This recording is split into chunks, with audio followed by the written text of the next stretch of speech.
పుష్పనద్ధాం వసంతాంతే మత్తభ్రమరనాదితాం ధృతదావాగ్ని విప్లుష్టాం క్లాంతాం వనలతామివ. మంచి వసంత ఋతువు, చక్కగా చెట్లన్నీ పూసాయి. అదే సమయంలో తెలియకుండా ఒక దావాగ్ని బయలుదేరి చెట్లన్నీ కాల్చేసింది. కాలిస్తే చెట్లన్నీ నల్లగా మాడిపోయాయి, పూలన్నీ నల్లగా మారిపోయి జారిపోయాయి. అలాంటి స్థితిలో అయోధ్య ఉన్నది.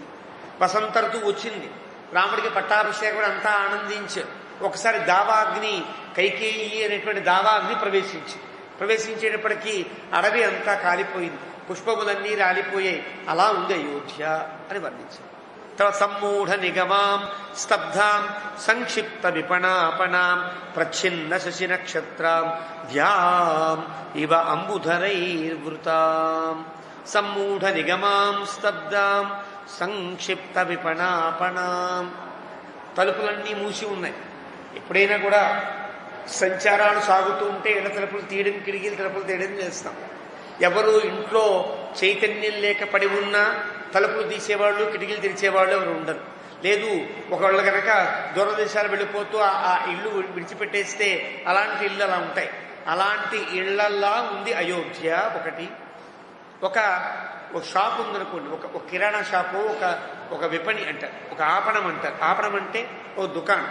ఆ దుకాణాన్ని మనం గనక తెరిచిపెట్టి ఉండకుండా ఉంటే, తెరవలేదనుకోండి, ఆ దుకాణం ఎట్లా ఉంటుందో అలా ఉన్నది. ఎలా ఉంటుంది? ఎప్పటికప్పుడు అలికిడి అవుతుంటేనే పిల్లులు, ఎలకలు, బొద్దింకలు లేకుండా ఉంటాయి. మనం తిరుగుతుంటేనే బొద్దింకలు స్వైర విహారం చేస్తుంటాయి మన ఇళ్లల్లో కదా. అలాంటిది అలికిడి లేని దుకాణములో ఎంత ఉపద్రవం ఏర్పడి ఎన్ని ఈతి బాధ ప్రారంభమవుతాయి. అలా ఉన్నది అయోధ్య. రెండు విశేషాలు. ప్రచ్ఛన్న శశి నక్షత్రం. నక్షత్రాలు, చంద్రుడు కూడా మబ్బులతో కప్పినట్టుగా ఉన్నది అయోధ్య. చంద్రుడు ఉన్నాడు, నక్షత్రాలు ఉంటాయి, కానీ మబ్బులు కప్పేస్తే మబ్బులు కప్పిన ఆకాశం ఎట్లా ఉందో అలాగా వెలుగు లేని అయోధ్య అట్లా ఉన్నది. ఇంకా ఇవన్నీ చెబితే మళ్ళీ సామాన్యుల అంశం కూడా చెప్పకపోతే ఎట్లా అనిపించింది వాల్మీకి. ఇంకా ఎలా ఉందంటే, ఒక బారు షాప్ని వర్ణిస్తున్నాడు. బారు షాప్ ఎలా ఉంటుందో వర్ణిస్తాడు. పానశాల అంటారు. అంటే మత్తును కలిగించే పదార్థములు తాగుతారు. సైనికులకి కావాలి. సైనికులకు ఉండే లక్షణాన్ని బట్టి వాళ్ళు కొంచెం మాదక ద్రవ్యాలు తీసుకుంటారు. ఎందువల్ల?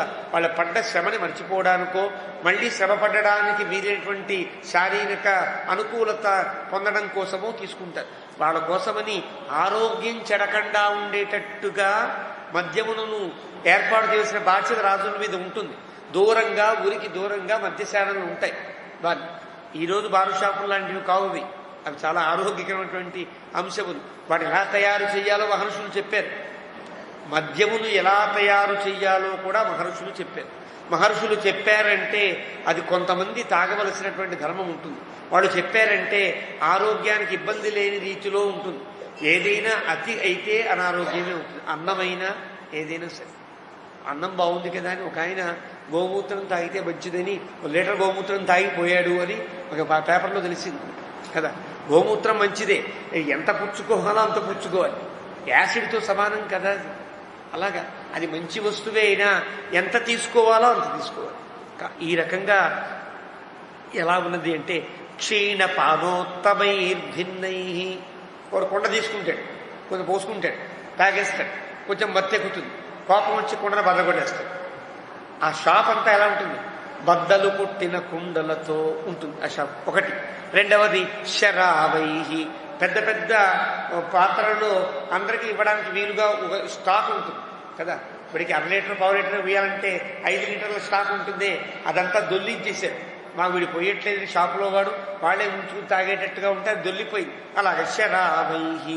కొంచెం మత్తెక్కుతుంది కదా, ఎక్కినప్పుడు ఉండే విధానం. హతశౌండాం ఇవాకాశే పానభూమిం అసంస్కృత. ఇంకా తయారు చేసే దగ్గరికి పెడతారు. వెళ్ళి చాలేదనుకోండి, ఎక్కడ తయారు చేస్తుంటే అక్కడ వెళ్ళిపోతారు. అక్కడ పెద్ద పెద్ద గంగాళాలు తయారు చేస్తుంటే వాటి మీద పడితే అవన్నీ ఒలికిపోతే, ఆ నిప్పులు ఆరిపోతే ఎలా ఉంటుంది ఆ పానభూమి అంతా కూడా. అలా ఉన్నది అయోధ్య. ఎవరికి వాళ్ళకి అర్థమయ్యేటట్టుగా చెప్తున్నాడు వాల్మీకి. ఆ స్థితిలో ఉండేవాడికి ఓహో ఇలా ఉంటుంది అయోధ్య అనిపించదు. రామాయణం మనం మాత్రమే వింటాం. అందరూ వినాలి కదా. పఠన్ ద్విజో వా వృషభత్వమీయాత్ శాక్షత్రియో భూవిపతిత్వమీయాత్ వణిజ్జన పణ్యఫలత్వమీయాత్ జనశ్చ శూద్రోపి మహత్వమీయాత్. వాడు వినాలి. వాడు వింటే వాడికి తెలిసింది యజ్ఞశాల వాడు తెలియదు బాబు కదా. ఎవరికి ఏ ఏ స్థాయిలో ఉపమానాలు చెబితే ఓహో అయోధ్య మా మా పానశాలలో అయిపోయిందా అండి అని వాడికి తెలిసేటట్టుగా వాల్మీకి చెప్పే ప్రయోగాలు తప్ప అనవసరంగా వర్ణించే ప్రయోగాలు కాదు. ఇప్పుడు మీకు ఏదైనా ఉపమానం చెప్పాలనుకో, మీకు తెలిసిన ఉపమానం చెప్తే అర్థమవుతుందా, ఏదో నాకు మాత్రమే తెలిసిన ఉపమానం చెప్తే మీకు అర్థమవుతుందా? ఉపమానం అంటేనే సమీపం దాకా ఎవడు వింటున్నాడో వాడి దాకా తెలిసేటట్టుగా చెప్పే ఒక కొలత ఉపమానం అంటే అర్థం.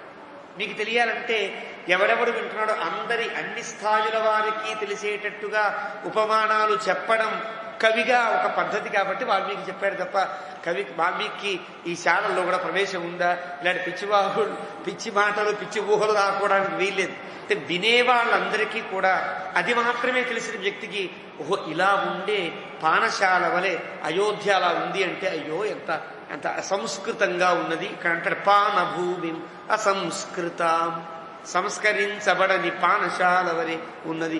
ఎవరు ఓడల పెంకులెత్తల పగిపోయిన దాసులు తీయల అలా పడి ఉంటే అది ఎలా ఉందో అయోధ్య అట్లా ఉంది. వృక్ణ భూమితలాం నిమ్నాం వృక్ణ పాత్రై సమావృతాం ఉపయుక్తోదకాం భగ్నాం ప్రపాం నిపతితామివ.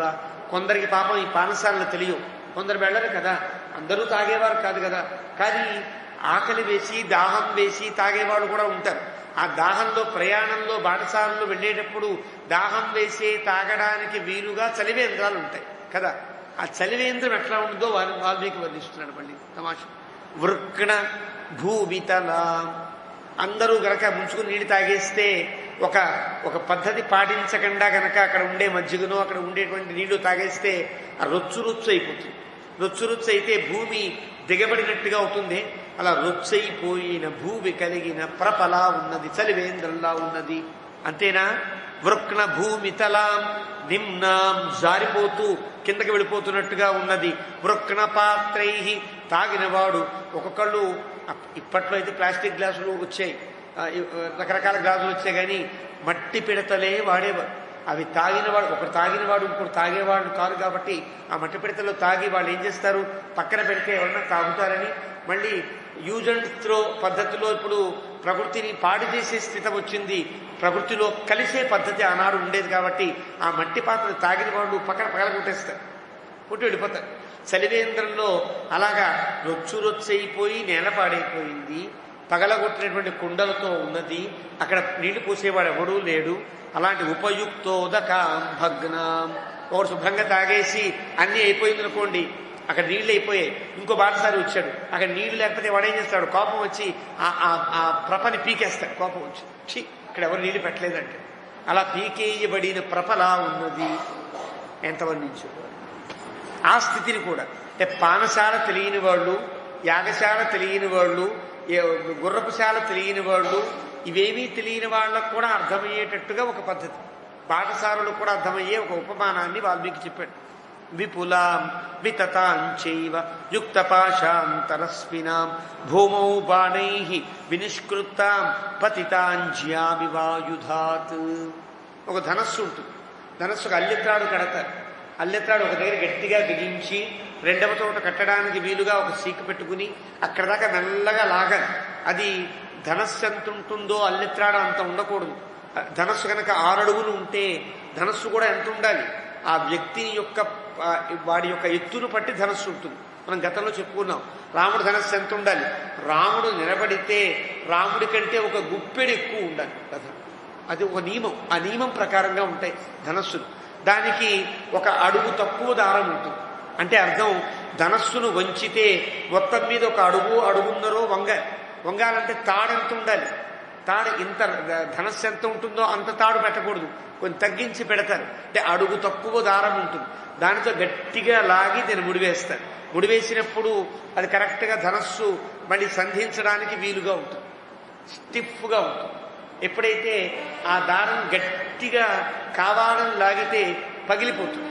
పగిలిపోతే ఎలా ఉంటుంది, ఒక ముక్క అటు ఒక ముక్క ఇటు మధ్యలో దారము ఇలా పడి ఉండే, అంటే తయారు చేసే ఈ ధనస్సులు తయారు చేసే చోట కొన్ని ఫెయిల్ అవుతూ ఉంటాయి కదా.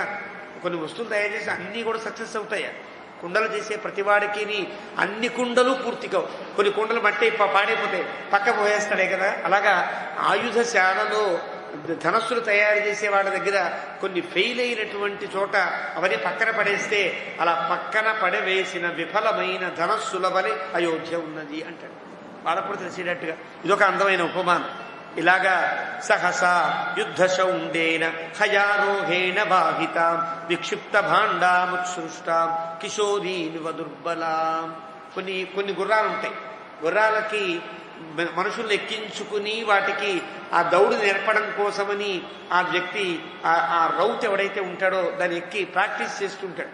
అది లేత గుర్రం అనుకోండి, వాడు గుర్తించకుండా పొరపాటుగా గుర్రం ఎక్కి గనక లేత గుర్రాన్ని ఎక్కితే గనక అది ఆ కుండలు మొయ్యలేక వెండి మొయ్యలేక పాపం కింద పడిపోయి నానావస్థ పడితే అలా కింద పడిపోయిన ఒక గుర్రము, ఆడ గుర్రము వలె అయోధ్య ఉన్నది అని అనిపిస్తుంది. అంటే గుర్రాల శాలలో బతికే వాళ్ళకి అర్థమయ్యే రీతిలో చెప్పిన ఉపమానం. ఆయుధశాలలో ఆయుధాలు తయారు చేసే శిల్పులకు అర్థమయ్యేటట్టుగా చెప్పిన ఉపమానం. యజ్ఞాలు చేసేవారికి అర్థమయ్యేటట్టుగా చెప్పే ఉపమానం. శుభ్రంగా మందు కొట్టి ఉండే బాబులకు కూడా అర్థమయ్యేటట్టుగా ఉండే ఒక ఉపమానం. ఇలాగా వాల్మీకి ఒక ద్రష్ట కావడం చేత అందరికీ అర్థమయ్యేటట్టుగా చెప్తున్నాడు. శుష్కతోయా, రైతులు ఉంటారు, వాళ్ళకి చెరువులు అవే తెలుసు వాళ్ళకి కదా. శుష్కతోయాం, చెరువు ఎండిపోయి, మహామత్స్యై, చాలా చేపలు ఉండేవి, అవన్నీ కూడా కూర్మైశ్చ బహుభిర్వృతాం, చేపలు తాబేళ్లు పైకి కనిపించవు, అవి లోపల తిరుగుతూ ఉంటాయి. నీళ్ళన్నీ అయిపోతే పైకి తిరుగుతూ పాపం బిక్కు అంటూ ఉంటాయి. అలా ఉండేటట్లుగా ప్రభిన్న తట విస్తీర్ణ వాపీ వివహృతోత్పలాం, అలా ఎండిపోయిన చెరువులా అయోధ్య ఉన్నది. అంటే అక్కడ ఉండే బతికేటువంటి ఆ చేపలు కానీ తాబేళ్లు కానీ తాగడానికి నీరు లేక ఎలాగైతే బాధపడుతూ ఉంటాయో ఆనందము లేని అయోధ్యలో ఉండిన ప్రజలతో నిండిన అయోధ్య అట్లా ఉన్నది అని అర్థం. రెండవది ఒక వాపి అని అంటారు, వాపి కూపములు అంటారు. రెండు రకాల పద్ధతులు ఉంటాయి మనకి. బావి తెలుగులో ఒకే పదం ఉంటుంది, దిగుడు బావి, చేదుడు బావి అని అంటారు. చేదే బావి ఒకటి, దిగే బావి ఒకటి. దీని దిగే బావిని సంస్కృతంలో వాపి అని అంటారు. మనకి అమ్మవారు గోదమ్మవారు తిరుప్పావైలో ఉంగళ్ పుషక్కడై తోటత్తు వావియుల్, వావి అనే పదం ప్రయోగిస్తారు. వావి అంటే, వావి అనే పదమే తెలుగులో మనం బావి అని అంటాం. ఈ బావి అనే పదానికి ప్రకృతి వాపి అనే పదం. వాపి అనే పదం వావిగా మారి బావిగా మారింది మన తెలుగులో కదా. వాపి అంటే దిగుడు బావి ఎలా ఉండాలి? ఎప్పుడు కూడా పెద్దవి చేస్తారు, చిన్నవి చేయరు. దిగుడు బావులు ఎప్పుడు కూడా మెట్లు అన్ని వైపుల నుంచి దిగేటట్టుగా చేసి చాలా లోతుగా చేస్తారు. అలాంటి దిగుడు బావుల్లో లోతు ఉండడం కోసమని, నాచు పట్టకుండా ఉండడం కోసమని, ఒకవేళ నాచు పట్టినా కూడా ఆ నీళ్లు తాగడానికి యోగ్యంగా ఉండేటట్టని అందులో తామర దుంపలు, కలువు దుంపలు పడేస్తారు. అందుకనే గోదమ్మ వారు వావియుల్ ఉంగళ్ పుజక్కడై తోటత్తు వా శంగజనీర్ వాయిగి జిందు ఆంబల్వాయి కూంబినగాన్, పద్మాలన్నీ విచ్చుకున్నాయి, కలువు పూలన్నీ ముడుచుకుపోయాయి, ఇలా కదా చెప్తారు. ఈ వర్ణన దేనికి? ఆనాటి స్థితిగతులు మనకు తెలియజేసేటువంటి వర్ణనలు ఇవన్నీ కూడా సామాన్యమైన వర్ణనలు కావు. అలాగే ఇక్కడ ఎలా ఉంది అంటే, ఆ వాపి పీకివేయబడినటువంటి పద్మములు కలువ పువ్వులు కలిగిన వాపి ఎలా ఉంటుందో అలా ఉన్నది అయోధ్య. అలాంటి అయోధ్య పురుషస్య అప్రహృష్టస్య ప్రతిషిద్ధానులేపనాం సంతప్తామివ శోకేన గాత్రయష్టిమభూషణాం. ఒక వ్యక్తికి ఆనందం లేదు, ఒక అమ్మాయికి ఈ పెళ్లి ఇష్టం లేదు, కానీ బలవంతంగా కూర్చోబెట్టారు, అన్ని అలంకారాలు చేస్తారు, అన్ని బుగ్గను చుక్క పెడతారు, కళ్యాణ తిలకను దిద్దుతారు, లోలాకులు పెడతారు, చూడమని అన్నీ పెడతారు. పెట్టినా కూడా ఏడుస్తూ ఉంటుంది అమ్మాయి. ఎలా ఉంటుంది? అలా ఉన్నది అయోధ్య. అన్నీ ఉన్నాయి, అప్పటిదాకా ఉండే బిల్డింగ్లన్నీ ఉన్నాయి, అప్పటిదాకా ఉండే అలంకారాలన్నీ ఉన్నాయి. అన్నీ ఉన్న అయోధ్య ఇష్టము లేని వ్యక్తి వలె ఉన్నది. ఇందువల్ల ఎవరి కోసం చూస్తుంది? తను ప్రేమించింది ఎవరిని? రాముణ్ణి కదా. రాముడు లేడనే బాధతో అయోధ్య ఉన్నది. అంటే భరతుని యొక్క భావన ఇట్లా సాగుతోంది. అయోధ్యను చూస్తే ఇవన్నీ కనిపిస్తున్నాయి భరతునికి. ఇలా ఉన్నది. ప్రావృషి ప్రవిగాఢాయాం ప్రవిష్టస్య అభ్రమండలం ప్రచ్ఛన్నాం నీలజీభూతై భాస్కరస్య ప్రభావివ. ప్రావృషి, మంచి వర్షాకాలం ఏర్పడింది. ప్రవిగాఢాయాం ప్రవిష్టస్య భ్రమండలం, ఆకాశమంతా కప్పేటట్టుగా నల్లటి మేఘములన్నీ కప్పేశాయి. అవి ఎప్పుడు ఏర్పడతాయంటే ఆకాశాన్ని కప్పేంత మేఘములు ఏర్పడ్డాయంటే అది అతివృష్టికి సంకేతం అవుతుంది. అది మంచి వృష్టికి సంకేతం కాదు. కాబట్టి ఆకాశాన్ని కప్పేస్తే ఎలా ఉంది ఆకాశం అంటే భాస్కరస్య ప్రభామివ ప్రచ్ఛన్నాం, సూర్యకాంతిని కప్పేసేంత మేఘమండముల యొక్క సమూహము రాకూడదు. మేఘాలు ఉండాలి, సూర్యుని యొక్క కాంతి పడుతూ ఉండాలి. సూర్యకాంతి పడకుండా మేఘములే కనుక కప్పేస్తే దాన్ని మేఘఛన్నంతు దుర్దినం అని అంటుంది శాస్త్రం. మేఘములు అలా కప్పితే దాన్ని దుర్దినంగా భావించాలి. అప్పుడేం మానేయాలి తెలుసున? యజ్ఞము చేసేవాడు ఆ రోజు యజ్ఞం మానేయాలి, వేదాధ్యయనాలు మానేయాలి, ఆలయాల్లో ఉత్సవాలు ఉంటే ఆపేయాలి. ఇవన్నీ నియమాలు. ఎప్పుడు? మేఘఛన్నంతు దుర్దినం, దాన్ని దుర్దినంగా పరిగణించాలి. కాబట్టి ఆ దుర్దినంలా ఉన్నది అయోధ్య అంటే వర్ణించి. అంటే ఈ ధర్మం మనకు తెలియాలంటే ఇలా వర్ణించకపోతే ఎట్లా తెలుసు అంటే మేఘములు కనుక సూర్యప్రభను కూడా కప్పేసేటట్టుగా ఏర్పడినటువంటి ఆకాశము కలిగితే మేఘఛన్నంతు దుర్దినం అనేటువంటి స్మృతివాక్యం ప్రకారంగా అధ్యాపనమా పాలి, ఉపదేశములా పాలి, ముహూర్తములా పాలి, యజ్ఞములా పాలి, ఉత్సవములా పాలి, ఆనందములా పాలి, ఇవన్నీ ఆపాలి, నియమం ఇవన్నీ కూడా. అలా ఉన్నది అయోధ్య. అందుకే ఉత్సవం అంతా ఆగినట్టుగా అయిపోయింది. ఆ మేఘములేవి అంటే కైకేయి యొక్క వరములు. హతప్రభ ఎవరు అంటే దశరథుడు. ఆగిన ఉత్సవం ఏది అంటే రాముని పట్టాభిషేకం. ఇది వర్ణన. అలా వర్ణించి భరతస్తు ఇలా వర్ణించాడు వాళ్ళని. ఇన్ని వర్ణనతో అయోధ్య ఎలా ఉందో మన కంటికి కనిపిస్తోందా, కనిపించట్లేదా? కనిపించే ఇప్పుడు అయోధ్యను చూసే అవకాశం మనకు లేదు కదా. ఆనాటి అయోధ్య మన కంటి ముందు కనిపించాలంటే మనం ఎవరెవరికి ఏ శాల పరిచయమో ఆ శాల పరిచయాన్ని వాల్మీకి చేసినట్టు లెక్క. మనకు ఏది గుర్తో అది మనకి తెలిస్తే ఓహో ఇలా ఉన్నది అయోధ్య అని తెలుసుకునే అవకాశం మనకు లభిస్తుంది. భరతస్తు రథస్థస్సన్ శ్రీమాన్ దశరథాత్మజ వాహయంతం నరశ్రేష్టం సారథిం వాక్యమబ్రవీతు. ఇదంతా సుమంతుడితో భరతుడు చెప్తాడు, ఇలా ఉంది అయోధ్య అని. రథస్థుడైనటువంటి శ్రీమంతుడైన దశరథుని యొక్క కుమారుడైనటువంటి భరతుడు.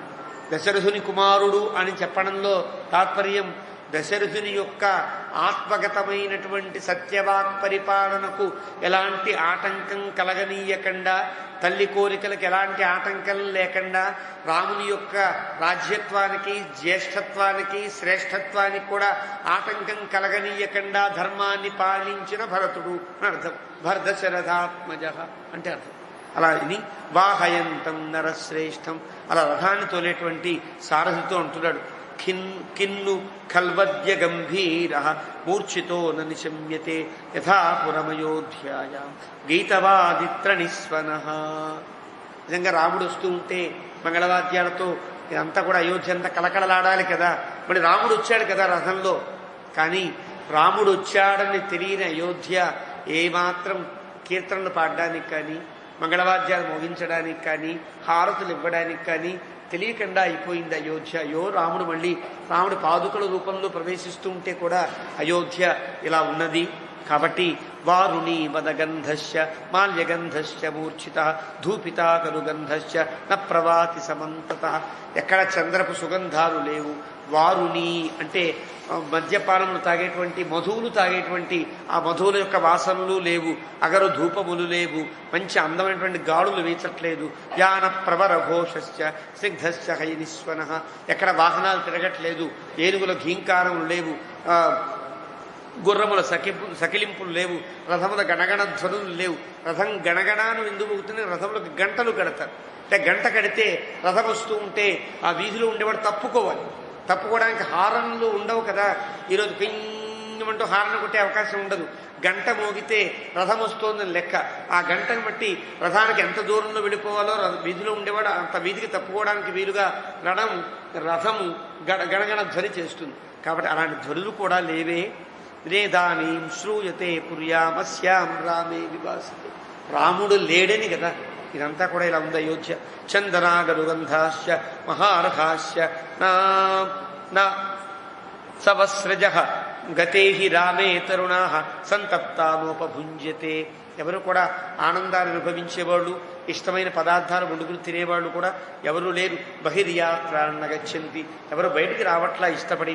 చిత్రమాల్యాధరానురాహ, చిత్రమాల్యములు ధరించిన వాళ్ళు ఎవరు లేరు. అంటే అందరూ కూడా ఏదో అలంకారం చేసుకుందాం, ఇవాళ ఈ మాలిక వేసుకుందాం, ఇవాళ ఈ కొత్త బట్టలు కట్టుకుందాం, ఇవాళ ఈ రకంగా కడదోళ్ళు పెట్టుకుందాం అని ఏదో సౌకర్యాలు ఉంటాయి కదా, సౌఖ్యాలు ఏవి పాటించేవాడు ఎవరూ లేరు అక్కడ. అలాంటి స్థితిలో నోత్సవ సంప్రవర్తంతే, ఉత్సవాలు కూడా లేవు. రామశోకార్దితే పురే, రాముని వల్ల శోకము కలిగిన, ఆ శోకము వల్ల బాధపడే అయోధ్య. అయ్యో ఇలా ఉన్నదే. సహనూనం మమ భ్రాత్ర పురస్యాస్య ద్యుతిర్గత నహి రాజతి అయోధ్యా ఇయం సా రేవార్జునీక్షప. ఆ అయోధ్యేనా ఇది? ఎలా ఉంది? రాముడిని దూరం కావడం వల్ల ఒక చీకటిలాగే ఉన్నది తప్ప ఒక వెలుగు లేదు. కదాను ఖలుమే భ్రాత మహోత్సవ ఇవాగత జనయిష్యతి అయోధ్యాయాం హర్షం గ్రీష్మైవాంబుద. ఇలాంటి అయోధ్యకి మళ్ళీ ఆనందం కలగాలంటే మా అన్నయ్య ఎప్పుడు తిరిగి వస్తాడో కదా, మళ్ళీ 14 ఏళ్ళు ఇలా ఉండాలా అయోధ్యలో అని బాధ కలిగింది భరతుడికి. కలిగి తరుణై చారువేషైశ్చ నరై ఉన్నతగామిభి సంపతద్భి అయోధ్యాయా నాభిభాంతి మహాపథా. అందంగా వేషాలు వేసుకుని కుర్రాళ్ళు అటు ఇటు తిరిగే కుర్రవాళ్ళు ఎవరు కనిపించట్లేదు. ఎవరు కూడా వీధుల్లో తిరిగేవాళ్ళు లేరు. ఉన్నతమైన వేషములు లేవు. ఉన్నతమైనటువంటి రథములు ఎక్కి తిరిగేవాళ్ళు లేరు. అలాగా ఈ అయోధ్య వీధులన్నీ కూడా నిస్తేజంగా నిర్జనంగా ఉన్నాయి.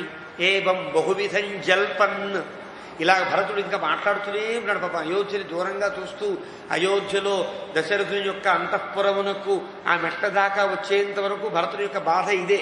ఇదంతా భరతుడి మాటలు. అయ్యో అయోధ్యలా ఉంది, అయ్యో అయోధ్యలా ఉంది అంటూ బాధపడుతున్న వాడై వివేశ వసతిం పితు, గబగబా దిగాడు. తండ్రి గారి యొక్క ఆ వసతిలోకి వెళ్ళాడు. తేన హీనాం నరేంద్రేణ సింహమీ హీనాం గుహామివ. ఆ దశరథులు లేని ఆ అయోధ్య ఆ అంతఃపురం ఎట్లా ఉంది అంటే సింహం లేని గుహలాగా ఉన్నది. ఆ గుహలో ప్రవేశించి తదంతఃపురముజ్జిత ప్రభం సురైరివోత్సృష్టమభాస్కరం దివం నిరీక్ష సర్వంతు వివిక్తమాత్మవాన్ ముమోచ బాష్పం భరతస్సు దుఃఖితః. అంతఃపురంలో పెడితే ఉజ్జిత ప్రభం, ఏమాత్రం వెలుగు లేనిదే ఉన్నది. సురైరివ ఉత్సృష్టం, దేవతలు విడిచిపెట్టిన స్వర్గంలాగా ఉన్నది. దేవతలు లేకపోతే స్వర్గానికి ఏమందం ఉంటుంది? స్వర్గంలా ఉన్నది. అభాస్కరం దివం, సూర్యుడు లేని ఆకాశంలా ఉన్నది. నిరీక్ష సర్వంతు వివిక్తమాత్మవాన్, వివిక్తంగా చూచాడు. ఎక్కడ దశరథులు కూర్చుంటాడు, ఎక్కడ రాముడిని ఆడించేవాడు, ఎక్కడ ఉండేవాడు, మనకి కొన్ని జ్ఞాపకాలు ఉంటాయి కదా. దాన్ని వివిక్తం ఆత్మవాన్, విడివిడిగా తనకి తోచినట్టుగా ఆ అంతఃపురాన్నంతా పరిశీలిస్తే అంతఃపురంలో రాముడు ఆడుకున్న చోటు, రాముడు కూర్చున్న చోటు, దశరథుడు ఇలా అన్ని కనిపించేవాడికి గొప్ప దుఃఖం కలిగి ముమోచ బాష్పం భరతస్సు దుఃఖితః. ఆ బాష్పాన్ని విడిచి దుఃఖితుడయ్యాడని 14 ఉత్తర శతతమ సర్గ 114 సర్గను ముగించాడు వాల్మీకి. ఇంకో సర్గ చెప్పుకోవచ్చు కానీ 8 దాటిపోతుంది. కూర్చోగలిగితే చెప్పేసుకుందాం. అథ 15 సర్గ 27 శ్లోకాలతో ఉన్న సర్గ ఇది. తతో నిక్షిప్య మాతృ సహ అయోధ్యాయాం దృఢవ్రత భరతశోక సంతప్త గురూరిదమథాబ్రవీత్. భరతుడు ఎందుకు దిగాడు? రాముడితో ఏం చెప్పాడు? అయోధ్యకి వెళ్ళను అని చెప్పాడు కదా. మరి ఎక్కడ ఆగిపోవాలి భరతుడు? అయోధ్యకి రాకుండా, అయోధ్యకి దాటి బహిగా ఉండేటువంటి గ్రామాల్లోని జనపదాల్లో ఆగిపోవాలి తప్ప భరతుడు ఎందుకు వచ్చాడు అని ప్రశ్న వేసుకుంటే వాల్మీకి ఇక్కడ సమాధానం చెప్తున్నాడు. తతో నిక్షిప్య మాతృ సహ, తల్లులను దిగబెట్టవలసిన బాధ్యత కొడుకుల మీద ఉంటుంది కాబట్టి తానే కదా తీసుకుని వెళ్ళాడు. మళ్ళీ తల్లులని తమ అంతఃపురంలో పెట్టేంత వరకు కూడా భరతునికి బాధ్యత ఉంటుంది కాబట్టి ఆ బాధ్యతను నెరవేర్చడం కోసమే భరతుడు అయోధ్యకు ప్రవేశించాడు. ఇది వాళ్ళందరినీ కూడా వారి వారి అంతఃపురాలకు చేర్చిన వాడై దృఢవ్రత అనే ప్రయోగం దేనికి అంటే మళ్ళీ మర్చిపోయాడు భరతుడు, అయోధ్యలో ఉండిపోవడానికి వచ్చాడు అనుకోవడానికి వీల్లేదు. నందిగ్రామంలో ఉంటాను అన్న ప్రతిజ్ఞ భరతుడు మర్చిపోలేదు అని గుర్తు చేస్తున్నాడు. దృఢవ్రత అనే పదం చేత భరత శోక సంతప్త, బాధపడుతున్నవాడై గురూన్ ఇదం అబ్రవీత్, తమ గురువులతో ఇలా అంటాడు. అంటే గురువులంటే వశిష్ఠ వామదేవాదులతో మాట్లాడుతున్నాడు భరతుడు. నందిగ్రామం గమిష్యామి, అందరినీ దింపేశాను, నా బాధ్యత నెరవేరింది. పాదుకలు ఇంకా దింపల, రథంలోనే పాదుకలను, అది గొప్పతనం. పాదుకలను దింపాలంటే రాజుని దింపాలంటే ఇంకా చాలా చేయాలి మర్యాదలు, కాబట్టి పాదుకలను దింపల. కాబట్టి ఇక్కడికి నేను వీళ్ళందరినీ దింపాను కదా, వెంటనే ఇక్కడికి వెళ్ళిపోతా. అక్కడ సౌకర్యాలు ఉన్నాయా లేవా అని పట్టించుకోకర్లా. నిజానికి అయోధ్య నుంచి వేటకు వెళ్లే రాజులంతా కూడా నందిగ్రామంలో రెస్ట్ తీసుకుంటారు, వెన్నెల విడిదిగా భావిస్తారు. ఒక విడిది, అలాంటి విడిది ఎప్పుడు కూడా కొంచెం సౌకర్యాలతో, కొద్ది సౌకర్యాలతో ఉంటుంది. కాబట్టి ధైర్యంతో భరతుడు చెప్పింది, మా రాజు కనుక, ఎవరైనా మన రాజులు కనుక అడవిలోకి వెళ్ళేటప్పుడు ఎక్కడ సేద తీరుతారు? నందిగ్రామంలో కదా. కాబట్టి నందిగ్రామంలోనే ఆ విడిదినే అయోధ్యగా చేసుకుంటా. నందిగ్రామం గమిష్యామి అంటే అర్థం, రాజ్యాన్ని విడిచి వేటకు వెళ్ళవలసినటువంటి రాజు ఎక్కడ విడిది చేస్తాడో అక్కడే విడిది చేస్తా. అంటే దీంట్లో ఓ ధర్మ సూక్ష్మం ఉన్నది. వేటకు బయలుదేరేటప్పుడు రాజపుత్రుడు వేటకు వెళతాడు కదా, ఆ రాజపుత్రుడితో వేటలో అలసిపోయిన వాళ్ళు ఏం చేస్తారంటే రాజు కంటే ముందు అయోధ్యకి చేరరు. ఎక్కడ ఉంటారు వాళ్ళంతా? ఆ రాజపుత్రుడు మళ్ళీ వెనక్కి వచ్చేంత వరకు నందిగ్రామంలో ఉంటారు. వచ్చిన తరువాత రాజు వెంట అయోధ్యకి చేరతారు. ఇప్పుడు భరతుడు తాను ఏమనుకుంటాడు తెలుసునా? ఒక మృగయ విహారం కోసం మేము బయటకు వచ్చాం. ఎవరు? మా అన్నయ్య, నేను, మేమంతా బయటకు వచ్చాం. మా అన్నయ్య ఇంకా వేటాడుతున్నాడు, ఇంకా వేట సాగాలి. ఎక్కడి దాకా సాగాలి? క్రూర మృగాలనే కాదు, రాక్షసుని చంపేంత వరకు ఆయన వేట సాగాలి. ఆయన వేట సాగి మళ్ళీ తిరిగి వచ్చేంత వరకు ఆయన వెంట ఉండవలసిన నేను ఎక్కడ ఉండాలి? ఇక్కడ ఉండాలి. ఇది ధర్మం. అంటే వేటకు వెళ్ళిన వాళ్ళు ముందు చేరుకున్నటువంటి, వేటకు వెళితే అందరూ ఒక్కసారి ఒకే దగ్గర గుంపుగా ఉండరండి, అంతా ముందు వెళ్ళిపోతారు. ఆ పక్క కొంతమంది, ఈ పక్క కొంతమంది వెళ్ళిపోతారు. అందువల్ల రాజులు వేటలో భటుల్ని తప్పుకుని పాపం దూర ప్రదేశానికి వెళ్ళిపోవడం, అక్కడి నుంచి ఏవో కథలు మనం వింటూ ఉంటాం పురాణాల్లో కదా. దుష్యంతుడు కథ అలాంటిదే కదా. వేటకు వెళ్ళిన దుష్యంతుడు తన సైన్యాన్ని కోల్పోయి ఒక దగ్గరికి ఒంటరి వాడైపోతాడు కదా, ఇలాంటి కథ మనం వింటూ ఉంటామే. అలాగా రాజపుత్రుడు ఎంత ఎంత తప్పించుకుని దూరం వెళ్ళినా మళ్ళీ కలుపుకుంటూ రామాలి. వస్తే ఇక్కడంతా కలుసుకుంటారు, ఇక్కడి నుంచి అంతా అయోధ్యకు పెడతారు. కాబట్టి నేను అలా రాముడితో వేటకు వెళ్ళిన సహచరుడు. కాబట్టి నేను ఎక్కడ ఉండాలి? నందిగ్రామంలో ఉండాలి. నందిగ్రామాన్ని ఎన్నుకోవడంలోనే భరతునికుండే గొప్పతనాన్ని మనం గుర్తించాలి. అంటే రాముడు వేటకు వెళ్ళాడు, రాముడు వచ్చేంత వరకు నందిగ్రామంలో ఉండాలి. ఇది మన లెక్క. ఒక వ్యక్తి గనక, ఓ రాజైన వాడు కొద్ది కాలం గనక, ఒక 6 రోజులో వారం రోజులో ఏదైనా ఊరు వెళ్ళాడు అనుకోండి, వాళ్ళ అత్తగారింటికో తిరిగో వెడతాడు కదా. వెళ్ళాలంటే వారం ఇంకా పడుతుంది. రాముడికైనా అయోధ్య జనకపురికి వెళ్ళాలంటే ఓ వారం పడుతుంది. వారం పట్టినప్పుడు రాజు లేకపోతే ఎట్లా అంటే ఆ 6 రోజులు ప్రత్యామ్నాయం ఉంటుంది. రాజు వలె పరిపాలన చేసే వ్యక్తి ఒకడిని ప్రతినిధిని వహిస్తారు. అలా ప్రాతినిధ్యం వహించేవాడు ఎలా ఉండాలి? అంటి అంటకుండా ఉంటాడు కదా. జరిగేదాన్ని నెరవేరుస్తాడు తప్ప కొత్తవి ప్రవేశపెట్టకూడదు. ఇది నియమం. ఈ నియమాన్ని తప్పితేనే గొడవలు వస్తాయి. మన తెలుగునాట ఇలాంటివి జరిగాయి. ఒక ముఖ్యమంత్రి గారు ఎటో వెళితే ఇంకొక ఆయన ముఖ్యమంత్రి స్థానంలోకి వచ్చి కొత్తవి ప్రవేశపెట్టి అదొక పెద్ద గొడవ అయింది. మనకి చాలా కాలం క్రితం జరిగింది, 30 ఏళ్ల క్రితం. ఈ సంగతి అంతా మనకు తెలుసు. ఏదో చెప్పకూడదు ఇవన్నీ. అంటే ఇది ధర్మ విరుద్ధాలు అవుతాయి. ఇవన్నీ కూడా ధర్మ విరుద్ధాలు అవుతాయి.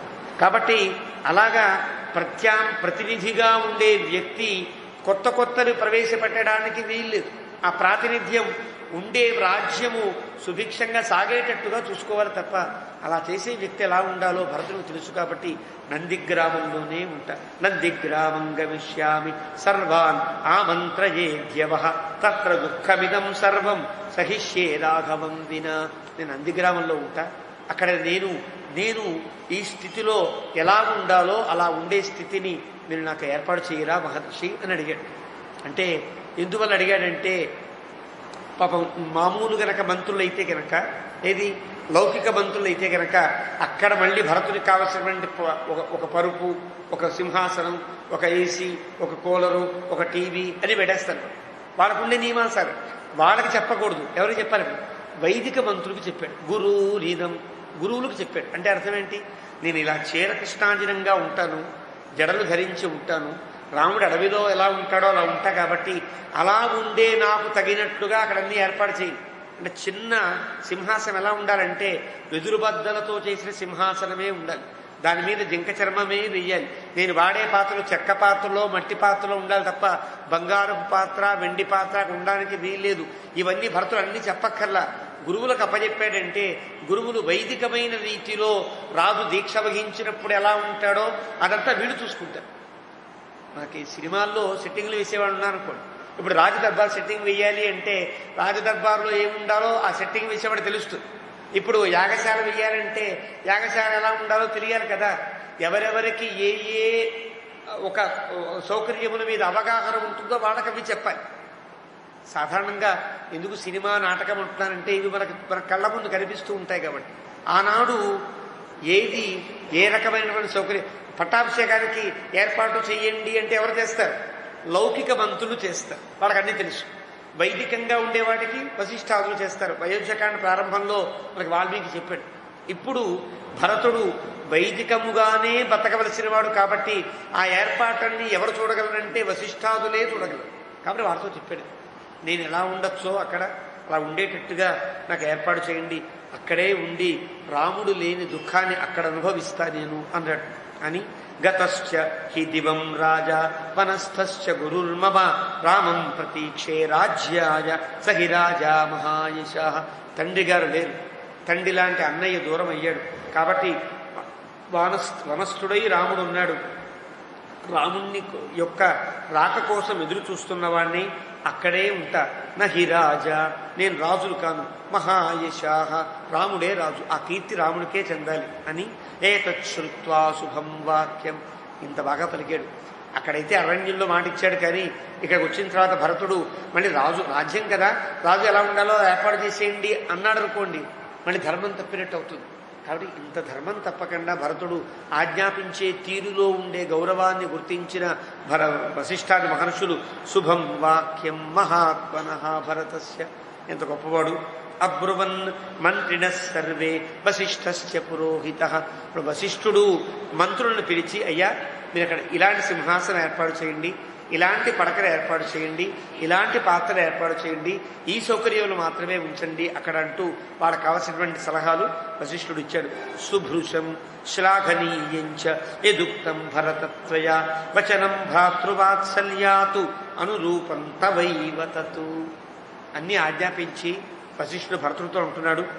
శుభృశం, మిక్కిలి ఆనందపడుతున్నాను, చాలా ఆనందపడుతున్నాను భరత. ఎందువల్ల? శ్లాఘనీయంచ, నిన్ను పొగడకుండా ఉండలేకపోతున్నాను. ఇన్ని మార్లు పొగుడుతున్నాను అనుకోకే, నువ్వు చేసే పని మళ్ళీ మళ్ళీ పొగడా అనిపిస్తోంది. చేసిన మంచి పనిని పొగడకపోయినా తప్పవుతుంది. ఒక వ్యక్తి ఒక మంచి బొమ్మ వేశాడు అనుకోండి, పిల్లవాడు, తప్పనిసరిగా చూసిన ప్రతివాడు మా పిల్లవాడా కాడా వేరే పిల్లవాడా ఆ పిల్లవాడు మనం గౌరవించేది అనుకోవడానికి వీల్లేదు. ఒక మంచి పని చేసిన, ఒక మంచి కళను ప్రదర్శించిన వ్యక్తిని సంబంధం లేకపోయినా భలే విషవయ్య బాబు, చాలా అందంగా విషయం, ఇంకేపిటం, ఇంకా నువ్వు పొందు అభివృద్ధి అని ఆశీర్వదించాలి. అలా పొగడకపోయినా ధర్మశాస్త్రం ప్రకారంగా తప్పు అవుతుంది. ఇది నియమం. ఈనాడు ఫేస్బుక్లు బాగా అలవాటయ్యాయి కాబట్టి ఫేస్బుక్లో ఏదైనా ఒక మంచి అంశం వచ్చిందనుకోండి, ఆ మంచి అంశాన్ని అని వదిలేయకూడదు. మన దేశానికి, మన ధర్మానికి, మన ధర్మరక్షకి, మన దేశానికి అనుకూలించే ఒక అంశం వస్తే దాన్ని షేర్ చేయాలి, కామెంట్ చేయాలి, మన అభిప్రాయం చెప్పాలి. ఆ ధర్మానికి ఒక రకమైన సపోర్ట్ ఇవ్వవలసిన అవసరం ఉంటుంది కదా, అవి చేయాలి, తప్పేం కాదు. కాలానుగుణంగా మన మద్దతు పలకవలసిన అవసరం ఉంటుందే. శ్లాఘనీయంచ, నీ పని నేను చాలా శ్లాఘిస్తున్నానయ్యా. యదుక్తం భరతత్వయ, ఎంత బాగా మాట్లాడావు, ఎంత బాగా చెప్పావు నువ్వు. వచనం భ్రాతృవాత్సల్యాత్, అన్న మీద ఉండే నీకుండే ప్రేమ ఎంత గొప్పది. అనురూపం తవైవ తతు, ఇలా మాట్లాడగలగడం నీకు తప్ప వేరొక్కడికి సాధ్యము కానే కాదు అన్నాడు వశిష్ఠుడంటే ఎంతమంది రాజులను చూసుంటాడు వశిష్ఠుడు, ఎంతమంది ఇక్ష్వాకులు చూసుంటాడు, ఎంతమంది ఇక్ష్వాకు రాజులకు తన పురోహితుడుగా ఉన్నాడు. నీలాంటి ఈ స్థితి ఇంకెవ్వడూ పొందడంటే ఇంతకు ముందుండే రాజులందరికంటే నువ్వు ఉత్తముడవిని ప్రకటించినట్టే. మన పెద్దలు భరతుణ్ణి రాముడి కంటే గొప్పగా ఆదరిస్తారు. నువ్వు సందేహపడక్కర్లేదు. రాముడి కంటే గొప్ప అంటే రాముణ్ణి ఎవరితో పోల్చలేదు. కానీ ఒక అన్నగా రాముణ్ణి పోల్చేటప్పుడు అన్నగా రాముడి కంటే తమ్ముడుగా భరతుడు గొప్పవాడని గుర్తించాలి. భగవంతుడిగా రాముడు గొప్పవాడు కావచ్చుగాక, ఒక ధర్మమూర్తిగా రాముడు గొప్పవాడు కావచ్చుగాక, కానీ అన్నదమ్ముల బంధం ఏర్పడినప్పుడు అన్నగా కంటే రాముడు కంటే భరతుడు చాలా గొప్ప తమ్ముడిగా భావించాలి అని మన పెద్దలు ఇక్కడ గొప్ప తమ్ముడు భరతుడు అని అంటారు. ఇలాంటి తమ్ముడు దొరకడు ఎక్కడ. ఎవరు ఎత్ర భ్రాత సహోదర. రాముడు యుద్ధకాండలో చెప్తాడన్నమాట. భరతుడు నతు భరతోపమా సర్వే. భరతుడు లాంటి తమ్ముళ్ళు ఎవరికైనా దొరుకుతారా అంటాడు. లక్ష్మణస్వామి పక్కన ఉంటే రాముడు చెప్పే మాట అద్భుతమైన మాట. అక్కడ ఎందుకు చెప్పాడో చెప్పుకుందాం. కాబట్టి అలాగా నీకే తగినటువంటి స్థితిది. నిత్యంతే బంధులుబ్ధస్య తిష్టతో భ్రాతృ సౌహృదే ఆర్యమార్గం ప్రపన్నస్య నానుమన్యేత కః పుమాన్. నువ్వు ఇలా ఉండాలనుకుంటే, ఇంత ధర్మం తెలిసినవాడవైతే నీ ధర్మానికి విరుద్ధంగా నేనేమో చెప్పగలుగుతానా? ఏం చెప్పలేదు. నువ్వేది చెబితే అది ఆజ్ఞగా భావించి పాటించేంతగా నువ్వు గొప్పగా చెప్తున్నావు. అది అంటే నాకు ఆజ్ఞాపించేవాడివా నువ్వు అనే అభిప్రాయం వశిష్ఠుడికి లేదు. నీవు నన్ను కూడా ఆజ్ఞాపించేంత అందంగా ధర్మంగా మాట్లాడుతున్నావు భర్త. కాబట్టి నిత్యంతే బంధులుబ్ధస్య. ఎవరికైనా సరే బాంధవ్యంతో ఒక లోపం ఉంటుంది, లేదా ఏదో చిన్న చిన్న లోపాలు ఉంటాయి. నువ్వు ఆర్యమార్గం ప్రపన్నస్య, ఎంత పూజనీయమైనటువంటి మార్గాన్ని నువ్వు ఎన్నుకున్నావో. నానుమన్యేత కః పుమాన్. నిన్ను పొగడని వాడు ఇంకెవడైనా లోకంలో ఉంటాడా? ఉంటే వాడు మనిషేనా? భరతుడిని పొగడాలి. ఒక్కసారి భరతుడికి నమస్కారం చేసుకుంటే తప్ప, భరతుడి యొక్క సౌశీల్యాన్ని గుర్తిస్తే తప్ప మనకి సరైనటువంటి స్థితి లేదన్నమాట. అంటే భరతుడికి ఒకసారి భరతాయ పరం నభోస్తు తస్మై అని అంటారు. సో భరతుడికి నమస్కారం చేసుకోండి అని అంటారు ఈ సమయంలో. మంత్రిణాం వచనం శ్రుత్వ. అందరూ మంత్రులంతా ఈ మాటలు విని యథాభిలషితం ప్రియం అబ్రవీత్ సారథిం వాక్యం రథో మే యుజ్యతామితి. అందరూ విని ఆనందించారు. వెంటనే భరతుడు ఒక్కసారి ఆ సుమిత్రుకేసరి, నా రథాన్ని పూంచవయ్యా, నేను రథాన్ని సిద్ధం చేయవయ్యా, నేను నందిగ్రామానికి బయలుదేరుతా అన్నారు. అప్పుడు అందరూ కూడా నిజానికి రాముడు అడవికి వెళుతూ ఉంటే బాధపడినటువంటి వీరంతా ఇప్పుడు ప్రహృష్టవదనాహ సర్వాహ, చాలా ఆనందమైన ముఖాలతో భరతుడిని సాగనంపుతున్నారు తల్లులంతా కూడా. ఎవరు? మాతృహు సమభివాద్య సహ. అందరూ ఆనందంగా ఉన్నారు. భరతుని పనికి ఎవరికి అయ్యో నువ్వు కొత్తగా పెళ్ళైన వాడివి, కుమారుడివి, భార్య ఇక్కడే ఉంది, సుఖంగా ఉండక ఎందుకయ్యా నందిగ్రామంలో ఇక్కడ ఉంచే రాజ్యం చేయొచ్చు కదా అని ఎవ్వరూ ధర్మాన్ని చెప్పే స్థితిలో లేరు. ఎందువలంటే భరతునికి ధర్మం చెప్పే యోగ్యత ఎవ్వరికీ లేదు అక్కడ. అంత గొప్ప ధర్మాత్ముడు భరతుడు. భరతుడు ఏదనుకుంటే అది ధర్మం అనే స్థితికి అందరూ వచ్చారు. కాబట్టి భరతుని యొక్క మాటకి అందరూ ఆనందించారు. ఆ భరతుడు అందరికీ నమస్కారం చేశాడు. పాత్ర గోపాలాచార్య స్వామి వారు అంటారు, భరతుడిని తలుచుకుంటే కన్నీళ్ళు ఆగట్లేదండి అంటారు, అంత గొప్ప పాత్రని. కాబట్టి అలాంటి స్థితిలో అందరికీ నమస్కారం చేసి ఆరురోహరథం శ్రీమాన్. ఒకసారి రథాన్ని ఎక్కాడు భరతుడు. శత్రుఘ్నేన సమన్విత. చెప్పక్కర్లా, వెనకాల ఒక సంచిలా ఉంటాడంతే. పక్కన నీడ వెళ్ళినట్టే శత్రుఘ్నుడు పెడతాడు. శత్రుఘ్నుడు అన్నయ్య నేను వస్తా, తమ్ముడు నువ్వురా, ఏమీ ఉండవు. ఆయన కదిలేస్తే ఈయన కదులుతాడు, ఆయన ఆగితే ఈయన ఆగుతాడు, ఆయన మాట్లాడితే చూస్తాడు, ఆయన మాట్లాడితే వింటాడు, ఆయన ఏడిస్తే ఏడుస్తాడు, ఆనందిస్తే ఆనందిస్తాడు. శత్రుఘ్నేన సమన్విత. వాల్మీకి చేసే ప్రయోగం శత్రుఘ్నుతో సమన్వితుడైన వాడు. భరతునితో శత్రుఘ్నుడు సమన్వితుడు కాడు, భరతుడే శత్రుఘ్నుతో సమన్వితుడు. అంటే భరతుని ఏ మాట అయితే లోకానికి అందుతోందో అది శత్రుఘ్నుని మాటగా కూడా మనం గుర్తించాలి. భరతునికి ఏ గౌరవం అయితే లభించిందో అది శత్రుఘ్నునికి కూడా పొందే గౌరవంగా మనం పొందాలి. వాళ్ళిద్దరు కూడా ఎక్కడికి విడవని ఒక జంట. శంఖచక్రములు అంటే వీళ్ళే కదా. భరత శంఖ ఉచ్యతే శత్రుఘ్నశ్చక్రరాజస్తు భరత శంఖ ఉచ్యతే. ఉమామహేశ్వర సంహిత చెబుతోంది. ఉమామహేశ్వర సంహిత అని పారాశర్య పురాణంలో పరమశివుడు పార్వతికి చెప్పే మాటల్లో శివస్తు హనుమాన్ స్వయం, నేను హనుమంతుణ్ణి పార్వతి, భరతుడు శంఖంలా పుట్టాడు, చక్రమే శత్రుఘ్నులా పుట్టింది, శేషో లక్ష్మణ ఉచ్యతే, ఆదిశేషువే లక్ష్మణస్వామిగా పుట్టాడు, రామో నారాయణ స్వయం, ఆయన చెప్పిన మాట. రాముడు నారాయణుడు రాముడై పుట్టాడు, శేషుడు లక్ష్మణుడై పుట్టాడు, నేను హనుమంతుడిలా ఉంటా అక్కడ, భరతుడు శంఖము అవుతాడు, శత్రుఘ్నుడు చక్రం అవుతాడు, శత్రుఘ్నశ్చక్రరాజస్తు. అది కాబట్టి శంఖం చక్రం కదలికలు ఎప్పుడు కలిసి ఉంటాయి. శంఖము జ్ఞానం, జ్ఞానాన్ని ఆశ్రయించి పరాక్రమం ఉండాలి తప్ప పరాక్రమాన్ని ఆశ్రయించి జ్ఞానం ఉండకూడదు. ఇది లోకానికి చెప్పే శంఖచక్రాలు చెప్పే నీతి.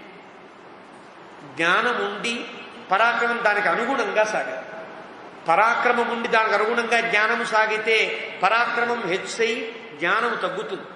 అంటే క్షాత్రం ఎలా ఉండాలి అంటే జ్ఞానానుగుణమైన క్షాత్రం ఉండాలి కాబట్టే రాముణ్ణి రెండు విభిన్నమైనటువంటి ప్రయోగాలతో వాల్మీకి ముందు వర్ణిస్తాడు. మహేశ్వాసో మహాప్రాజ్ఞ, మహేశ్వాస మంచి ఆయుధము కలిగిన వాడు, మహాప్రాజ్ఞ గొప్ప జ్ఞానం కలిగింది. ఈ రెండు ఉంటే రాజు పరిపూర్ణుడు అవుతాడు కదా. శంఖము చక్రము అలా ఉంటాయి. కాబట్టి ఎవరెవరిని అనుసరించాలి? శంఖాన్ని చక్రం అనుసరించాలి కాబట్టే భరతుణ్ణి శత్రుఘ్నుడు అనుసరిస్తాడు. ఇది నియమం.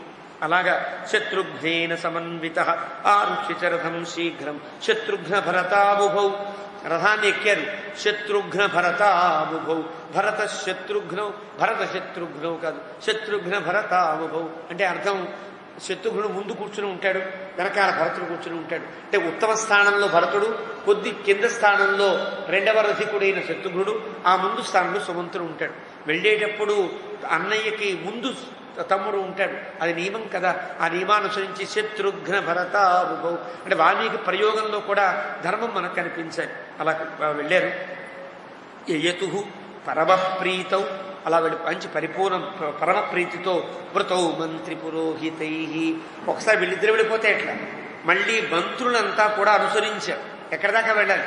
ఈ భరతుణ్ణి ఈ పాదుకలని అక్కడ సింహాసనంలో ప్రతిష్ఠించేంత వరకు వీళ్ళ బాధ్యత ఉంటుంది కాబట్టి వీళ్ళంతా కూడా వెనకాల బయలుదేరారు.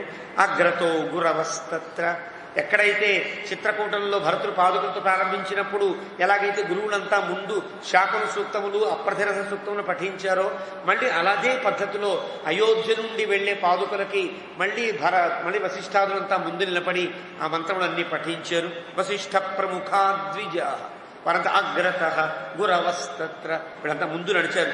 ప్రయయు ప్రాంగుఖా సర్వే, ముందు తూర్పు దిక్కుగా కాస్త ప్రయాణం చేసి అక్కడి నుంచి మళ్ళీ దక్షిణం దిక్కుగా ఉండేటువంటి నందిగ్రామానికి వెళుతున్నారు. వాళ్ళు నేరుగా నందిగ్రామానికి వెళ్ళారని చెప్పచ్చు కదా. ఇక్కడ ఏం చెప్పగల, బయలుదేరి వెళ్ళిపోయిరి అంటే వాల్మీకి ఎవరు కాదంటారు. కానీ వాల్మీకి ఇక్కడ చెప్పిన మాట వాళ్ళంతా మళ్ళీ కొంచెం తూర్పు దిక్కుగా ప్రయాణించి అక్కడ నుండి మళ్ళీ దక్షిణ దిక్కుగా వెళ్ళిరి అంటే ఏం చెప్పారు? ముందు తూర్పు దిక్కుగా వెళ్ళాలని వశిష్ఠుడు అక్కడ నియమించాడు కదా, చిత్రకూటానికి ప్రదక్షిణం చేయించాడు కదా. ఆ నియమాన్ని ఎవరు తప్పుతారు కనుక ఇక్కడ కూడా ప్రాముఖాహ తూర్పు దిక్కుగా ప్రయాణించి అక్కడి నుంచి నందిగ్రామో యతో భవతు, ఎటువైపు నందిగ్రామం ఉందో అటు వెళ్ళిరి అన్నారు. దక్షిణము అంటే కొంచెం ఏదైనా అపశకునం వినిపిస్తుందేమో అని వాల్మీకి దక్షిణము అనే దిశ పేరే చెప్పాల. యతో భవతు, ఎటుందో అటు వెళ్ళారు. ఎటుంది? నందిగ్రామం దక్షిణం వైపు వెళ్ళారని వాల్మీకి చెప్పాల. ఇదొక నియమం, ఇదొక ధర్మం. అంటే ఆ మహాకవులు ద్రష్టలు ఋషులు కదా వాళ్ళు. బలంచ తదనాహూతం గజాశ్వరథ సంకులం, ఎవరు పిలవల, సైన్యాధ్యక్షులకు ఎవరు చెప్పాల. భరతుడు బయలుదేరి వెళుతున్నారంటే అక్కడెక్కడ సైన్యాధ్యక్షుడు మనం వెళ్ళాలని చతురంగ బలాన్ని తను సిద్ధం చేసి మళ్ళీ యథాప్రకారంగా ఒక రాజుగారు ఒక అంతఃపురానికి వెడుతున్న తీరులో మళ్ళీ శోభాయాత్ర ప్రారంభించారు. అనాహూతం, పిలవకుండా వీళ్ళంతా ఏర్పడ్డారు. నిజానికి భరతుని యొక్క ఉద్దేశంలో వీళ్ళంతా రావాలని లేదు. వీళ్ళంతా ఆగిపోయి తానొక్కడు వెళ్ళి అక్కడేదో పాపం అవస్థపడాలనుకుంటే మళ్ళీ వీళ్ళంతా బయలుదేరి ఎంత గొప్పగా ఉన్నారో చూద్దాం.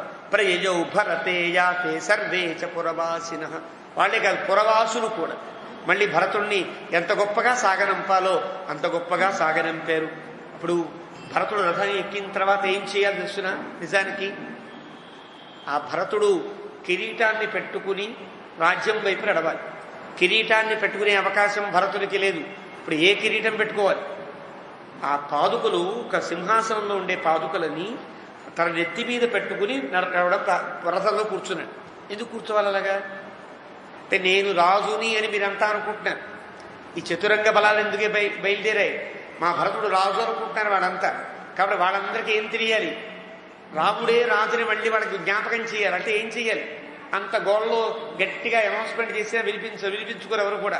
ఒక్కసారి పాదుకలు తీసుకుని శిరస్సు మీద పెట్టుకుంటే, ఈ పాదుకలే నాకు కిరీటము, ఈ పాదుకలే పట్టాభిషిక్తములు, ఈ పాదుకలే పరిపాలిస్తాయని ఒక పెద్ద ప్రకటన ఇచ్చేవాడిలాగా రథస్థ, రథములోకి ఎక్కినటువంటి భరతుడు సహి ధర్మాత్మ, ధర్మం తెలిసినవాడు కావడం చేత ఎప్పుడైతే గనక పాదుకలు పక్కన ఉండి భరతుడు కూర్చుంటే, చతురంగ బలమంతా ముందుకు సాగుతుంటే ఖచ్చితంగా అది రాజుకు మాత్రమే జరిగే మర్యాద.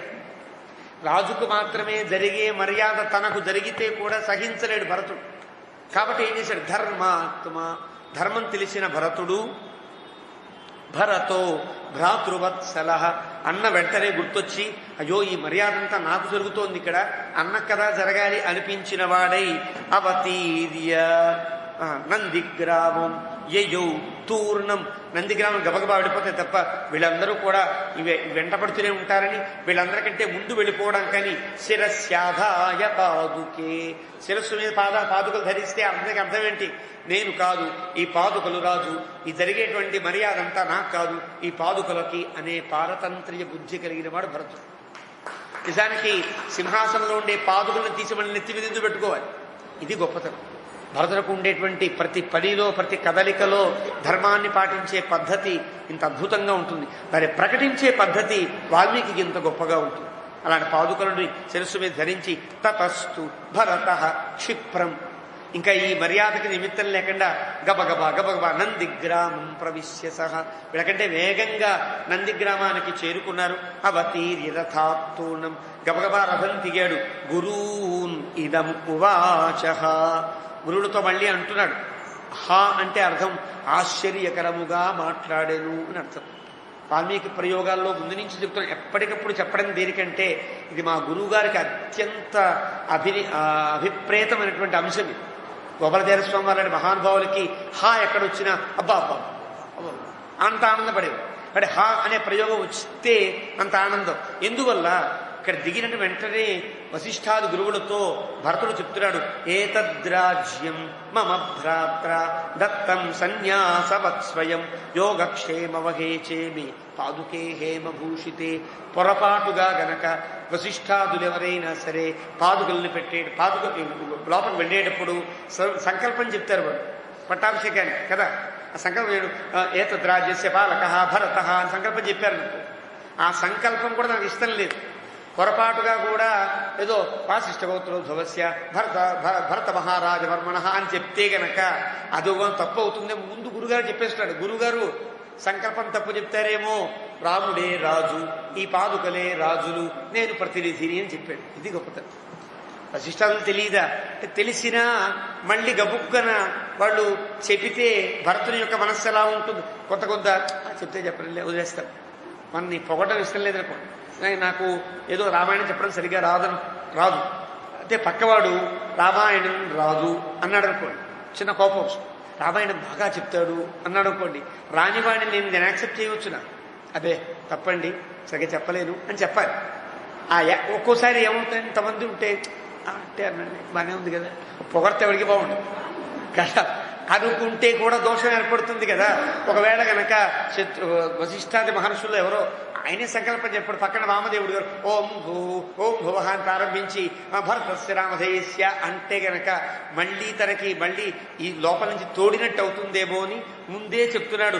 ఏతద్రాజ్యం మమ అంటే కంగారు మాట, ఈ రాజ్యం నాది కాదుండో, మా అన్నయ్య గారిది, సన్యాసం దత్తం సన్యాసవత్స్వయం, మా అన్నయ్య గారు జాగ్రత్త పెట్టమని ఇచ్చారు ఈ రాజ్యాన్ని. కానీ సంకల్పంలో పొరపాటుగా కూడా నా పేరు చెప్పకండి, మా అన్నయ్య గారి పేరే చెప్పండి. యోగక్షేమ వహేచేమి, ఈ యోగక్షేమాలు లోకానికి రాజ్యానికి ఉండే వాళ్ళందరినీ పోషించేవి పాలించేవి ఏవి అంటే ఇమే పాదుకే హేమభూషితే, ఈ పాదుకులే తప్ప నేను కాదు అంటూ భరతుడు శిరసా కృత్వా శిరస్సు మీద ధరించి మళ్ళీ పాదుకల్ని, అంటే పాదుకలు పెట్టుకున్నవాడు మళ్ళీ దింపి చూపించి వీడికి సంకల్పం చెప్పండి అని చెప్పి మళ్ళీ నెత్తి మీద పెట్టుకున్నాడు అనమాట. నెత్తి మీద పెట్టుకున్న పాదుకలు మళ్ళీ పెట్టుకున్నాడంటే అర్థం ఏంటి? ఒకసారి దింపాడని లెక్క. మనం దీన్ని చెప్పక్కర్లా కదా. నిద్ర లేచిన వాడు మళ్ళీ లేచను అన్నాడు అనుకోండి ఎవరన్నా, అంటే మళ్ళీ పడుకున్నాడని లెక్క కదా. అంటే పైన చెప్పే క్రియాపదాన్ని బట్టి ఇంతకు ముందు జరిగినటువంటి క్రియని అన్వయించుకోవడం కూడా ఒక సాహిత్యంలో ఒక పద్ధతి. ఆ పద్ధతిని అవలంబించి మళ్ళీ పాదుకలు ధరించాడు అంటే అర్థం పాదుకలను తీసి వశిష్ఠాలు చూపించి ఈ పాదుకలు రాదు, ఏతద్రాజ్యం అన్నాడు. ఏతత్ అంటే ఇవి అని అర్థం కదా. ఇవి అంటే చూపించాలి కదా, ఇలా చూపించాం కదా, ఇలా చూపించారు. మళ్ళీ శిరస్సు కృత్వా భరత శిరసా కృత్వా సన్యాసం పాదుకే. అంటే మనకి బొమ్మలు కనిపించాయి, దృశ్యం కనిపించాలి. వాల్మీకి దృశ్యం ఎంత బాగా కనిపించిందో మనకు కూడా పాపం అంత బాగా కనిపించాలని పాపం ఇంత తాపత్రయంతో రాశాడు. ఏకస్వాదు నభుంజీత. తీయటి వస్తువును ఒక్కటి తినకూడదు కదా, అందరికీ పెట్టాలి. తాను దృశ్యం చూసినప్పుడు ఏ ఆనందాన్ని పొందాడో ఆ ఆనందం మనం పొందాలని పదములలో కానీ భావములలో కానీ శ్లోకం యొక్క నడకలో కానీ ఒక అందమైనటువంటి శైలిని తీసుకుని మన కళ్ళ ముందు రామాయణం కనిపించేటట్టుగా రాయగలిగిన ఒకే ఒక్క మహాకవి వాల్మీకి. కాబట్టి అలా శిరసా కృత్వా సన్యాసం పాదుకే తతః అబ్రవీత్ దుఃఖ సంతప్త సర్వం ప్రకృతి మండలం. ఒకసారి మళ్ళీ కొంచెం దుఃఖం పొంగుకొచ్చింది. ప్రకృతి మండలంతో అంటున్నాడు, మీకు ఎంత అర్థం కావట్లేదు, ఛత్రాలు నాకు పడుతున్నారేమిటి? పాదుకలకు పట్టండి. అప్పటిదాకా వెనకాల వచ్చేవాళ్ళు ఛత్రాలు పట్టారు. పాదుకలు ఇక్కడ ఉన్నాయి కాబట్టి భరతునికి పాదుకలు పట్టాడు అనుకున్నట్టుగా అతని మనస్సులో ఒక భావన కలిగి నాకు పాదుకలు పడతారేమిటి, అయ్యో అయితే పాదుకలు నా శిరస్సు మీద ఉన్నాయి కాబట్టి కదా మీరు పడుతున్నారని గబగబా పాదుకల్ని సింహాసనంలో పెట్టాడు. ఛత్రం ధారయత. మీరు ఇప్పుడు పట్టండి ఛత్రం. క్షిప్రం ఆర్యపాదా విభౌమతౌ ఆభ్యాం రాజ్యే స్థితో ధర్మ పాదుకాభ్యాం గురో మమ. గబా సింహాసనంలో పెట్టి ఇప్పుడు ఛత్రం పట్టండి, ఇప్పుడు చామరం వేయండి, ఇప్పుడు మంగళ నీరాజనం పట్టండి, ఇప్పుడు పుష్పాలు వేయండి. అంతేగాని నాకు వేస్తే ఎట్లా? ఒక్కోసారి దేవుణ్ణి పట్టుకున్నటువంటి అర్చకుడికి కూడా పూజ జరుగుతూ ఉంటుంది. ఛత్రం ఆయనకే పడతారు. ఆలయాల్లో చూస్తే హోమం పూర్తయిన పూర్ణాహుతి పూర్తయిన తర్వాత ఆత్మ సమారోపణమని అగ్ని యొక్క శక్తిని తీసుకుని మూలమూర్తి దగ్గరికి వెళుతూ ఉంటే అర్చకుడు ఎలా వెళ్లాలో ఆగమశాస్త్రం చెప్తుంది. ఆ అర్చకుడికట మంగళవాద్యాలు ముందు ఉండాలి, వేద విద్వాంసులంతా ముందు గానం చేస్తూ ఉండాలి, ఛత్రం పట్టాలి, చామరం పట్టాలి, పక్కన గంట మోగించాలి, హారతినిస్తూ తీసుకువెళ్ళాలి. ఎవరున్నారు అక్కడ? అగ్నిహోత్రపు ఫలం రాముడికి అందించే గొప్ప పాత్రత కలిగిన వాడు అర్చకుడు. కాబట్టి అర్చక సహరి సాక్షాత్. అక్కడ చూసే అర్చకుడు మన మన మన అబ్బాయ, మాకు తెలిసినవాడా, నాతో ఫోన్లో మాట్లాడేవాడా, నాతో కలిసి ప్రయాణం చేసినవాడా, ఈ భావన ఉండకూడదు. సాక్షాత్తు రాముడు అలా నన్ను చూస్తున్నట్టుగా భావించాలి. ఈ భావన మనకు కలగడం కోసమని పెద్దలు అక్కడ హరి సాక్షాత్, అర్చకుడు అంటే అక్కడ దేవుడితో సమానము అని చెప్పే మాటలు ఇవి. అంటే అక్కడ ఆ సమయంలో ఆరాధన చేసేటప్పుడు ఆలయంలో ఉన్నప్పుడు అర్చకుడు దేవుడితో సమానంగానే భావించాలి. ఈ నియమాన్ని పాటించాలి. ఇక్కడ భరతుడు ఇంకా నన్ను వీడు పూజిస్తున్నారంటే తెలియని ధర్మమేం కాదు, కానీ ఈ పూజ కూడా గ్రహించలేనంత భాతృవాత్సల్యం కలిగిన వాడు కాబట్టి పాదుకలకు పెట్టి పాదుకలకు పూజ చేయండి అని చెప్పాడు. చెప్పి ఆభ్యాం రాజ్యే స్థితో, వీటి ఎందే రాజ్యము పూర్తిగా యావత్తు ఆధారపడి ఉన్నది అని చెప్పి భాత్రాహిమమయి సన్యాత నిక్షిప్త సౌహృదా అయం తమిమం పాలయిష్యామి రాఘవాగమనం ప్రతి. అంటే అక్కడ పెద్ద సమావేశం ఏర్పరిచారు. ఎప్పుడు రాజు సింహాసనంలో కూర్చుంటాడో చెప్పక్కర్లా, ఎవరెవరో ఏ స్థానాలు నిలబడి ఉండాలో వాళ్ళంతా కూడా అక్కడ ఉండే సందేశాన్ని వాడు గ్రహించాలి. కొన్ని సమయాల్లో సందేశాలు ఉంటాయి, తప్పనిసరిగా ఇవ్వాలి. నాకు మాట్లాడడం చేత కాదండి అనడానికి వీలేదు. జెండా వందనం చేశారనుకోండి, జెండా ఎత్తి ఆ వందనం చేసినటువంటి ఆ వ్యక్తి ఎవడైతే ఉంటాడో దేశం గురించి 2-3 మాట్లాడిన సందేశాలు ఇవ్వాలి కదా. మనం గమనిస్తున్నాం కదా. సందేశం ఎందుకు ఇవ్వాలి అంటే ధర్మం. ఎర్రకోటలో జెండా ఎగిరేసిన ప్రధానమంత్రి గారు అరగంట మాట్లాడారంటే ఎందుకంటే మాట్లాడడం అంటే మాట్లాడడం రాజధర్మం. అంటే భరతుడు మాట్లాడుతున్నాడు ఏమని, అందరూ వినండి, మా అన్నయ్య నాకు జాగ్రత్తగా చూడమని సన్యాసత్వముగా నాకు ఈ రాజ్యమునిచ్చను. సన్యాసత్వం అంటే అర్థం, నా వస్తువు ఇది, నీ దగ్గర జాగ్రత్తగా పెట్టు, నేను వచ్చి రేపు తీసుకుంటా అంటే దాని న్యాసం అని అంటారు. సన్యాసం అంటే పూర్తి బాధ్యతను అప్పజెప్పి నేను చూడమన్నా కదా అని చూస్తూ కూర్చుంటాడు. ఎవరన్నా ఇక్కడ ఏదో వస్తువు పెట్టారండి చూస్తూ ఉండండి అంటే చూస్తూ ఉంటాడు. ఆ వస్తువు ఎవరు వెళ్ళిపోతుంటే ఏమిరా వస్తువు ఎదురంటే మీరు చూడమన్నారు కదా చూచాను అన్నట్టు న్యాసం కాకూడదు.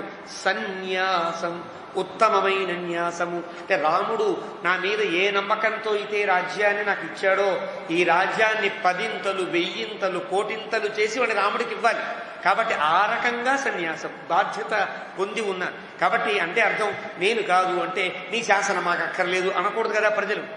నేను రాజును కాదన్నాడు అనుకోండి, అయితే నువ్వు నీ శాసనం మేము పాటించమనే అభిప్రాయం మళ్ళీ రాకూడదు. నేను రాజ్యం పరిపాలిస్తాను. ఎలాగో తెలుసునా, ఇక్కడ వాల్మీకి చెప్తాడు, తమిమం పాలయిష్యామి, నేనే పరిపాలిస్తా, నాదే శాసనం. కానీ ఈ శాసనంకి కర్త గాని భర్త గాని ఈ పాదు అంటే అర్థం చేసుకోండి. ఇలాంటి స్థితి ఏ రాజ్యంలో ఎవరికి వచ్చి ఉండదు. కొత్త పద్ధతి కదా, కొత్త రాజ్యాంగం రాయాలి భరతుడు. కాబట్టి పరిపాలించేది పాదుకలు, పరిపాలనకు సహకరించేవాణ్ణి నేను, శాసనం నేనే చెబుతా, కానీ శాసనం మాత్రం రాముడిది. ఇది మాట చాలా జాగ్రత్తగా. అంటే అప్పటిదాకా వశిష్ఠాదులకు కూడా తెలియనటువంటి కొత్త రాజ్యాంగం రాస్తున్నాడు భరతుడు కదా. అప్పటిదాకా ఉండే రాజ్యాంగం ఏంటి, ఎవడు రాజు అయితే వాడే మాట్లాడాలి, పాదుకులు మాట్లాడలేవు కాబట్టి మాకు రాజు లేడు అనుకోవడానికి వీల్లేదు. రాజు శాసనం సాగాలి, పరిపాలన సాగాలి. ఆ పరిపాలన నేనే చేస్తా, కానీ నేను కేవలం ఒక జెరాక్స్ కాపీ మాత్రమే, అసలు ఒరిజినల్ ఇక్కడ ఉన్నది అని చెప్పడం కోసం అన్నట్టుగా. కొన్ని ప్రాంతాల్లో జెరాక్స్ కాపీ పనిచేస్తుంది కదా. ఏదైనా మనం ఏదైనా ఒక అప్లికేషన్ పెట్టాలంటే ఒరిజినల్ ఇవ్వక్కర్లా, జెరాక్స్ కాపీ ఇస్తే ఓహో అది ప్రతినిధి అని భావిస్తారే. నేను జెరాక్స్ కాపీ లాంటి వాడిని తప్ప అసలు ఒరిజినల్ ఇది అని చెప్పినట్టుగా ఇవి రాజు, నేను రాజప్రతినిధిని అని చెప్పాడు. పాలయిష్యామి ఎప్పటిదాకా, రాఘవాగమనం ప్రతి, రాముడు తిరిగి వచ్చేంత వరకే నేను రాజుని. ఆ తర్వాత నా ఇష్టం వచ్చినట్టు చేస్తా, అగ్నిలో దూకేస్తానా, అడవికి వెళ్ళిపోతానా, మీరెవరు మాట్లాడడానికి వీల్లేదు. ముందే మాట తీసుకుంటున్నాడు అందరి దగ్గర. 14 ఏళ్ల తర్వాత కదా చూద్దాంలే అనుకోవడానికి అవకాశం లేదు కదా. ఒకవేళ రాముడు కనుక రాకపోతే తాను ప్రవేక్ష్యామి హుతాశనం అన్నాడు ఒక 3-4 సగ్గల ముందు కదా. అది పాటిస్తా, మీరు మాట్లాడడానికి వీల్లేదు అని ముందస్తు కాళ్ళబంధానికి చేసినట్టుగా. ఆ తర్వాత ఎప్పటిదాకా రాముడు వచ్చేంత వరకే నేను రాజుని అని చెప్పి క్షిప్రం సంయోజయిత్వాతు రాఘవస్య పునఃస్వయం శరణౌ తౌ తు రామస్య ద్రక్ష్యామి సహ పాదుకౌ. ఈ పాదుకలను చూస్తూ గడుపుతా. తతో నిక్షిప్త భారోహం, ఆ వాటి వల్ల నిక్షిప్తమైన భారము కలిగిన వాణ్ణి నేను. రాఘవేణ సమాగత నివేద్య గురవే రాజ్యం భజిష్యే గురువర్తిత. ఏదైనా సరే ముందు పాదుకలకు విన్నవిస్తా, పాదుకలకు చెబుతా. మన ఇంట్లో కూడా ఆరాధన చేసేటప్పుడు మనం చెప్పవలసిన తీరదు, నేను ఈ తప్పు పని చేశా మన్నించు అని చెప్పాలి. లేదా ఈ ధర్మాన్ని నేను వదలవలసి వచ్చింది, ఆ వదలకుండా ఉండేటట్టుగా నా శక్తిని ప్రసాదించు అని మన ఇంట్లో ఉండే తిరువారాధన దగ్గర ఆరాధన దగ్గర మనం చెప్పుకోవాల్సిన ధర్మాలు. నాకు ఈ కష్టం వచ్చింది నువ్వే తీర్చు అనాలి. ఆలయానికి వెళ్ళిన తరువాత నాకు ఈ కష్టం వచ్చింది అని చెప్పడానికి వీల్లేదు. నీ ఇంట్లో ఉండే నీ దేవుడికి చెప్పాలి. ఆలయంలో ఉండేదాన్ని దేవుణ్ణి ఏం ప్రార్థన చేయాలి, లోకమంతా బాగుండాలి, సమాజం అంతా బాగుండాలి, అంతా బాగుండాలని కోరుకోవాలి తప్ప నేను బాగుండాలని కోరుకోవడానికి వీల్లేదు. కాబట్టే ఆలయానికి వెళ్ళిన తర్వాత గోత్రనామాలు చెప్పుకోవద్దు అని చెప్పిన మాట దానికి ఏర్పడింది. కాదు నాకు తప్పదు, మా ఇంట్లో ఆరాధన లేదు, నాకు దేవుడే కదా, పరార్థ యజనమే నాకు యజనం కదా అనుకున్నప్పుడు చెప్పుకోవడానికి కూడా చిన్న మినహాయింపు ఇచ్చారు. కానీ తెలిసిన వారు మాత్రం రాముడి దగ్గర నా గోత్రం ఇది, నా సూత్రం ఇది, నా కోరిక ఇది అంటూ ఆరాధన చేయడానికి పెద్దలు అంగీకరించరు. చేస్తే చేయొచ్చు, తప్పేం కాదు, అంగీకరించిన స్థితిలో సాగుతుంది. కాబట్టి భద్రుడు చెబుతున్నాడు, నిక్షిప్త భారోహం రాఘవేణ, నేను ఏదైనా ఇక్కడ చెబుతా. రాజ్యంలో ఈ రాజ్యం మనకి భుక్తమైంది అంటే రామ మనకి ఈ రాజ్యం కలిసింది అని చెప్తా. ఇవాళ ఖజానా ఇంత పెరిగింది అని చెప్తా. ప్రజలంతా ఇలా బాగున్నారని చెప్తా.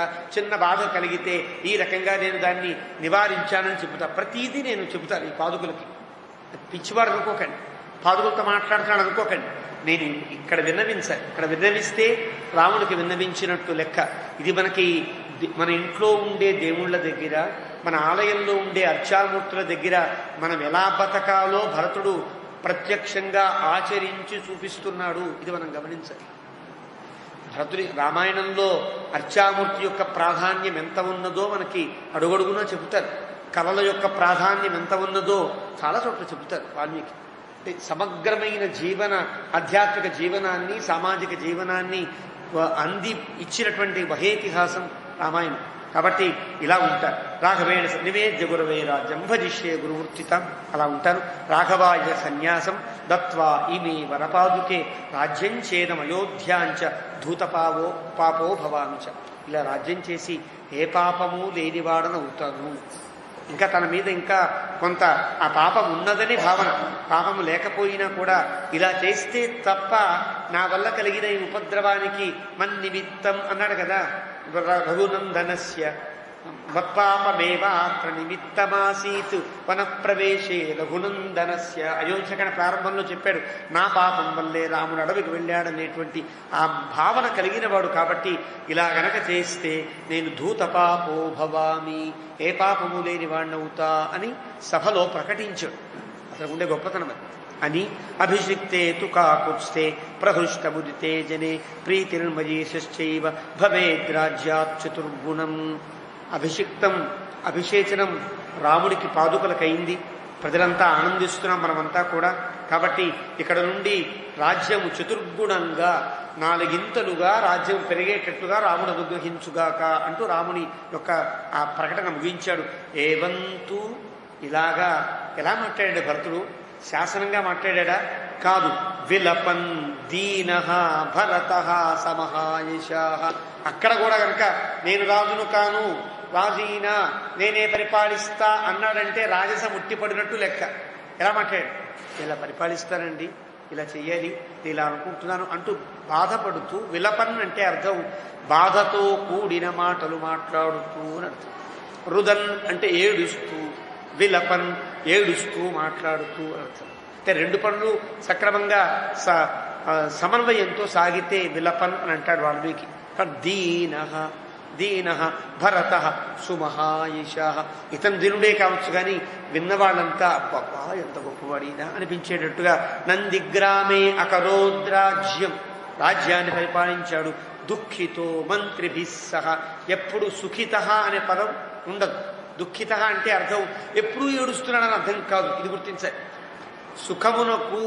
సుఖముడు లేనివాడై ఉండెను అంటే మనం అర్థం చేసుకోవాల్సిన అంశం సుఖేతరుడై ఉండెను. ఏ సుఖము లేదు. ఐస్ నీళ్లు తాగడం కానీ, ఏసీల్లో పడుకోవడం కానీ, పరుపుల మీద పడుకోవడం కానీ, సింహాసనాలు పాటించడం కానీ, సరదా కాస్త వినోదాన్ని పొందడం కానీ ఏమీ లేకుండా అడవిలో ఉండే రాముడి వలె ఉండెను అర్థం. దుఃఖిత అనే పదానికి ఏడుస్తూ అని అర్థం కాదంటారు వ్యాఖ్యాతలు. కొన్ని చోట మనం జాగ్రత్తగా ఆలోచించాలి. వ్యక్తిత్వాన్ని బట్టి పదములకు అర్థాలు మారుతూ ఉంటాయి. ఇక్కడ దుఃఖిత అంటే అర్థం సుఖము లేని వాడై భరతుడు పరిపాలించను. ఏ సుఖమును తాను పొందలేదని అర్థం. మంత్రిభి సహా. ఆ మంత్రులు కూడా పాపం అక్కడ షిఫ్ట్ల వారీగా అంతా కూడా ఊళ్ళో ఉండలేదు కదా, ఎవరికి వాడు పాపం ఉద్యోగాలు మార్చుకుంటూ బదిలీలు చేసుకుంటూ అక్కడ భరతులతో ఉండవలసిన వాళ్ళంతా కూడా అక్కడ ఉన్నారని అర్థం. ఆ నెసవల్కల జటాధారి, వలకలాలు కట్టుకుని జడలు ధరించిన వాడై మునివేషధర ప్రభువు, మునివేషధరుడైన ప్రభువు. ఇది గొప్ప విశేషం.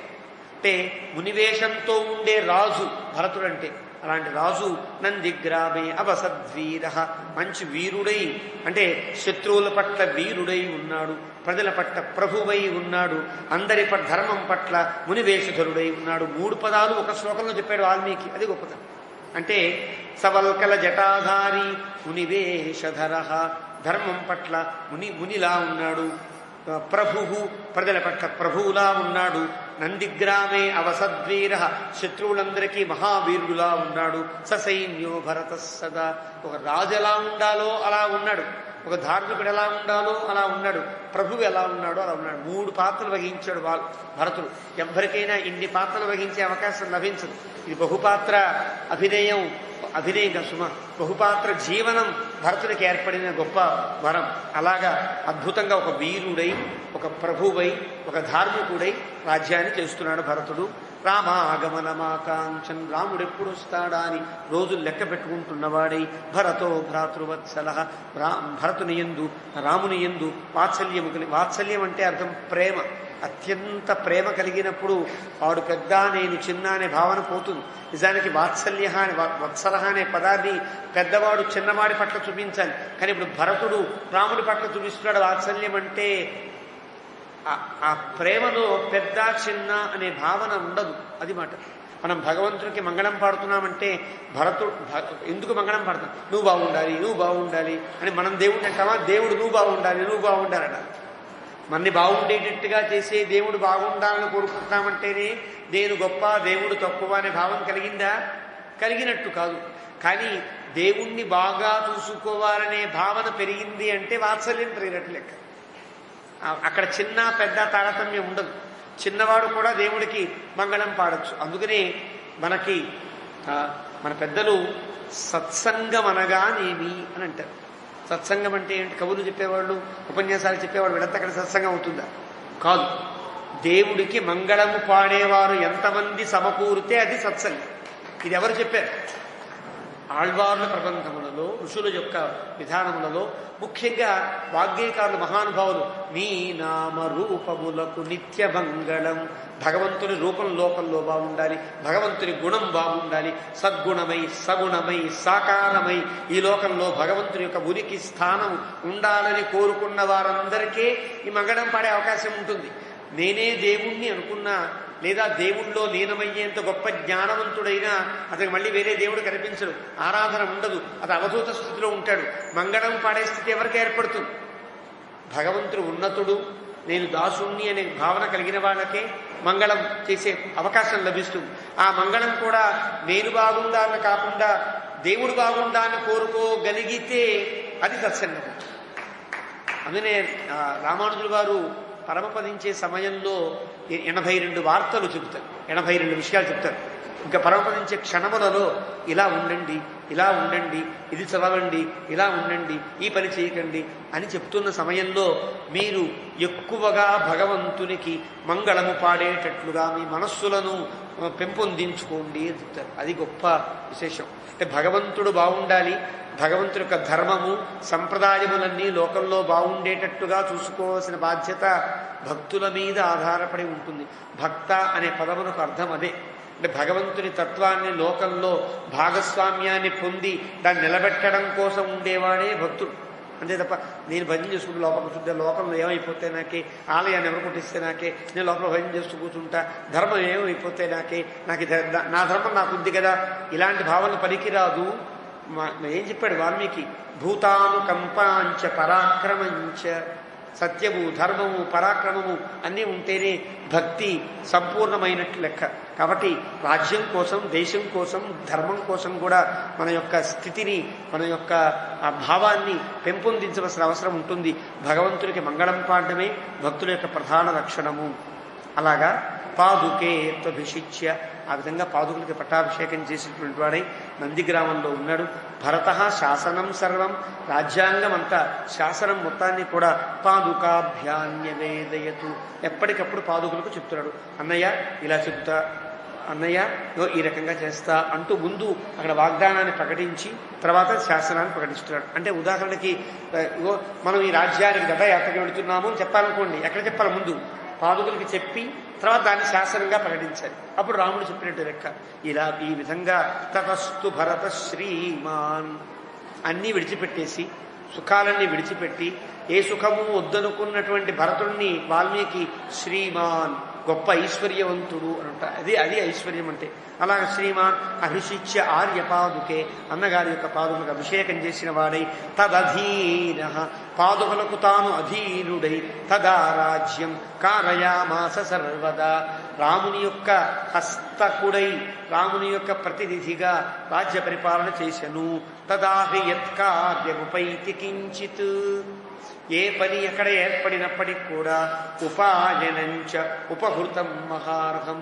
ఒక పక్కరాజు కనుక భరతుని గొప్పతనాన్ని గుర్తించి పెద్ద బహుమతి పట్టుకొచ్చాడు అనుకోండి, ఏదో ఒక నగలో, కిరీటాలో, ఆహరణ పట్టుకొస్తే ఎక్కడివ్వాలి? ముందు తనకిస్తుంటే కాదు, ముందు పాదుకుల దగ్గర పెట్టండి, ఆ నమస్కారం చేయండి. ఉపాయనంచ, ఏ బహుమతులు వచ్చినా కూడా పాదుకుల దగ్గర పెట్టించాడు. అది మహార్హం, ఎంత విలువైనదైనా సరే పాదుకుల దగ్గరే పెట్టాల్సిందే. అది భరతుని యొక్క శాసనం. అందుకని మన ఇళ్లల్లో మనం ఏ వస్తువు కొన్నా, ఏ కొత్త వస్తువు కొన్నా, బట్టలు కొన్నా, ఆభరణం కొన్నా, గిన్నె కొన్నా, ఏది కొన్నా సరే, సరికి మనం పురుషులు వాడుకునే గరిటె కొన్నా సరే ఆ గరిటెకి పసుపు పెట్టి దేవుడి దగ్గర పెట్టి ఆ గరిటెని తీస్తారు. ఇవి నియమాలు. మన చివరికి కారు కొన్నా కారు మీద పసుపు రాసి కుంకం రాసి ఆ కారులో వేణతయ్యో ఆంజనేయ స్వామిని అనుకుని పూజ చేస్తారు. ఎందుకండి ఇనప కార్లకి పూజ చేయడం దేనికండి అనుకోవడానికి వీల్లేదు. ధర్మం తెలియని వాడు మాట్లాడే మాటలు అవసరం లేదండి అనుకోకర్లా. ఎందువల్ల అంటే ఆ కారైనా, ఆ వస్తువైనా, ఆ బట్టలైనా ముందు దేవుడికి అర్పించి దేవుడు వాడిన తర్వాత ఆ ప్రసాదంగా స్వీకరించాలి. యజ్ఞ శిష్ట ఆసీన సంత ముచ్యంతే సర్వకిల్బిషై.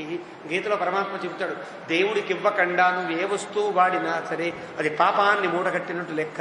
కాబట్టి వస్తువు వాడాలంటే నీకు ఇచ్చిన బట్టలు దేవుడి దగ్గర పెట్టాలి. మన పెద్దవాళ్ళంతా అలా చేశారు. కొత్త బట్టలు దేవుడి దగ్గర పెట్టండిరా, పసుపు పెట్టండిరా, దండం పెట్టండిరా, బట్టలు తీసుకుని కట్టుకుంటారు. దేవుడు కట్టుకుంటాడా?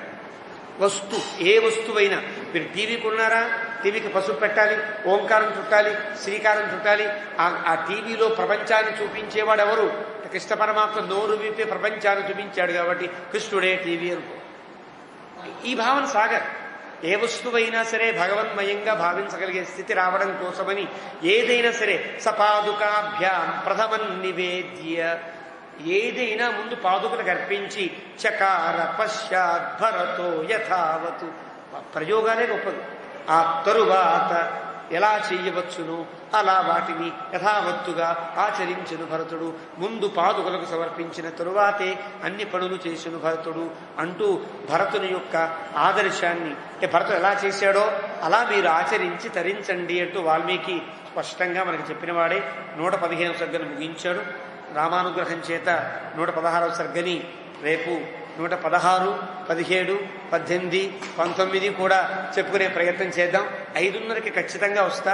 3 గంటలైనా సరే కూర్చునే వాళ్ళు కూర్చుంటారు. స్తంభాలకైనా చెప్పేస్తాను నేను. అంటే చెప్పడం లక్ష్యంగా పెట్టుకున్నాం కాబట్టి అలా చేసి రేపటితో దీన్ని ముగించే ప్రయత్నం చేద్దాం. కాదనుకుంటే సమయం కనుక ఇంకా ఇప్పటికే 8:30 అయిపోయింది కాబట్టి, కాకపోతే ఇంకా రేపు 3, 4 విడిచిపెట్టి మళ్ళీ 5వ తారీఖు ఉగాది ముందు రోజు మనం ముగించే ప్రయత్నం చేద్దాం. రేపు అవ్వకపోతే మళ్ళీ 5వ తారీఖు మాత్రమే ప్రవచనం ఉంటుంది. గుర్తించండి. రామానుగ్రహంతో రేపే ముగించేటట్టుగా రాముడు అనుగ్రహించుగాక అని ప్రార్థన చేస్తూ ఏమమే తత్పురావృత్తం ఆఖ్యానం భద్రమస్తు ప్రవ్యాహృత విశ్రబ్ధం బలం విష్ణో ప్రవర్ధతాం లాభస్తేషాం జగస్తేషాం కుతస్తేషాం పరాభవ తేషామిందీవరస్యామో హృదయస్థో జనార్దనః కాలే వర్షుతపర్జన్యః పృథివీ సస్యచారిణీ దేశోజం క్షోభరహితః బ్రాహ్మణాः సంతు నిర్భయాः కావేరీ వర్ధతాం కాలే కాలే వర్షుతవాసవః శ్రీరంగనాథో జయతు శ్రీరంగశ్రీశ్చ వర్ధతాం స్వస్తి ప్రజాభ్యః పరిపాలయంతాం న్యాయేన మార్గేణ మహీం మహీషాः గోబ్రాహ్మణేభ్యः శుభమస్తు నిత్యం లోకాः సమస్తాः సుఖినో భవంతు. అస్మద్గురుభ్యో నమః.